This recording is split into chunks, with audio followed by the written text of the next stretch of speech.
नमस्कार दोस्तों, target with PS Parihar channel में आपका फिर से स्वागत है। सुबह की इस वीडियो में ऐसी खबरें होती हैं जो विभिन्न समाचार पत्रों पर छाई हुई होती हैं और विद्यार्थियों के लिए आवश्यक होती हैं। तो आइए शुरू करते हैं और देखते हैं कि आज के समाचार पत्रों पर ऐसी कौन-कौन सी प्रमुख खबरें हैं। आगे बढ़ने से पहले एक बात और कि जो नए व्यूअर हैं या नए मित्र हैं जिन्होंने इस चैनल को अभी तक सब्सक्राइब नहीं किया तो वो लोग पहले सब्सक्राइब कर लें, जिससे इसी तरीके की अपडेट उनको मिलती रहे। और जिन मित्रों ने पहले से ही सब्सक्राइब कर रखा है वो लोग इस वीडियो को लाइक कर दें। आज के समाचार पत्रों पर सबसे ज़्यादा खबर यूपीटीटी 2018 के कोर्ट केस की है, जिसके बारे में मैंने कल 2 वीडियो बनाए थे और आप लोगों को बताया था कि परीक्षा को लेकर के बहुत बड़ा असमंजस है और इसका जो आर्डर है वो शाम तक अपलोड नहीं हुआ और आज दोपहर में इसका आर्डर सुनाया जाएगा और दोपहर तक इसकी स्थिति पता चल पाएगी कि कल की परीक्षा होगी या नहीं होगी। मुख्य बात क्या है? मुख्य बात यह है कि विद्यार्थियों ने कल तर्क दिया था कि कुल 14 या 15 प्रश्नों को लेकर के आपत्ति की गई थी, जो जिनके प्रश्न गलत थे या किसी प्रश्न के उत्तर गलत थे। तो जो विशेषज्ञ थे वो विशेषज्ञ पीएनपी के थे, इसलिए जो विशेषज्ञ हैं वो किसी बाहरी संस्था के होना चाहिए और सिंगल बेंच ने केवल एक प्रश्न को बदलने के लिए कहा था, इसलिए जो 13 प्रश्न थे वो पीएनपी के माने गए और पाठ्यक्रम से जो बाहर का प्रश्न आया था उसके बारे में भी कोई चर्चा नहीं हुई। इसलिए मामले की गंभीरता को देखते हुए कोर्ट ने फैसले को सुरक्षित कर लिया है और आज शनिवार को, यानी कि आज तो शनिवार को अवकाश रहता है हाई कोर्ट का, लेकिन मामले की गंभीरता देखते हुए कोर्ट आज खुलेगी और आज अपना फैसला सुनाएगी। देखिए यहाँ पर लिखा हुआ है कि अब कोर्ट के निर्णय पर ही रविवार को होने वाली 69,000 सहायक अध्यापक भर्ती परीक्षा की लिखित परीक्षा निर्भर करेगी।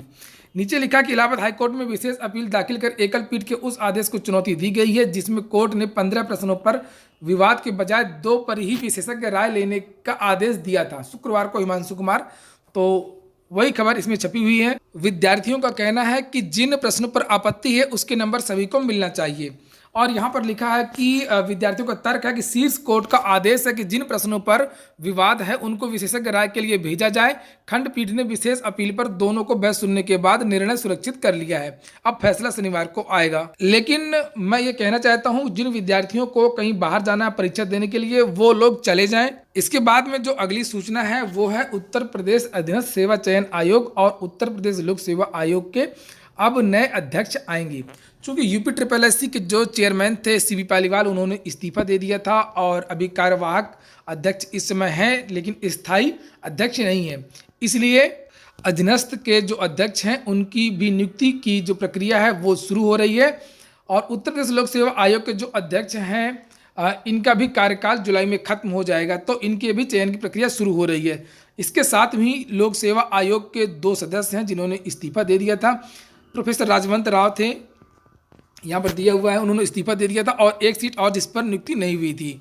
तो ये इन सब पदों पर बहुत जल्दी ही चयन की कार्रवाई शुरू होगी और नए अध्यक्ष और सदस्य मिल सकेंगे। उत्तर प्रदेश अधीनस्थ सेवा चयन आयोग की एक और सूचना है कि इसके जो भी नोटिफिकेशन वगैरह आने हैं और परिणाम आने हैं, ये सभी परिणाम 20 जनवरी के बाद ही आएंगे। इसके बाद में जो अगली सूचना है वो उत्तर प्रदेश माध्यमिक शिक्षा सेवा चयन बोर्ड प्रयागराज के टीजीटी और पीजीटी की जो परीक्षा डेट है उसकी आधिकारिक विज्ञप्ति भी आ गई है, ये आप लोग देख सकते हैं। इसके आवेदन 2016 में हुए थे, ये यहाँ पर लिखा हुआ है 2/2016 का विज्ञापन है और इसकी जो डेट है प्रवक्ता जिसे पीजीटी कहते हैं उसकी जो 2 तारीख हैं 1 फरवरी और 2 फरवरी, शुक्रवार और शनिवार को इसकी परीक्षाएं होंगी और टीजीटी की जो परीक्षाएं हैं वो 8 और 9 मार्च को होंगी, शुक्रवार और शनिवार को। तो ये 2 तारीखें हैं, इनके बारे में ये लिखा हुआ है। इसके बाद में संघ लोक सेवा आयोग ने केंद्र सरकार को एक प्रस्ताव भेजा है कि अगर कोई अभ्यर्थी सिविल सेवा में आवेदन करता है तो उसको भी एक मौका माना जाए, क्योंकि बहुत सारे विद्यार्थी आवेदन तो कर देते हैं और परीक्षा नहीं देते हैं। लगभग 50% अभ्यर्थी ही परीक्षा देते हैं और 50% अभ्यर्थी एब्सेंट होते हैं, जिससे संघ लोक सेवा आयोग को काफ़ी परेशान होना पड़ता है, संसाधन जुटाने होते हैं। इसलिए केवल वही अभ्यर्थी आवेदन करें जिनको परीक्षा देनी है। इसलिए ये प्रस्ताव केंद्र सरकार को भेजा है।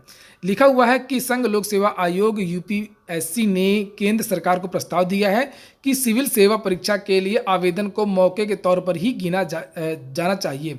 देखने में आया है कि हर साल आने वाले आवेदनों में से सिर्फ आधे अभ्यर्थियों के परीक्षा में शामिल होते हैं, जिसके बाद यूपीएससी ने यह कदम उठाया है कि एक अभ्यर्थी को सिविल सेवा में शामिल होने के 6 मौके मिलते हैं। हालांकि अनुसूचित जाति और अनुसूचित जनजाति के लिए अभ्यर्थियों पर यह लागू नहीं होता है। तो अभी ये भेजा गया है, अभी देखते हैं क्या होता है क्या नहीं होता है। इसके बाद में अगली सूचना है सीबीएसई के सीटीईटी परीक्षा रिजल्ट की। इसका भी रिजल्ट घोषित हो गया है, आप लोगों ने देख ही लिया होगा।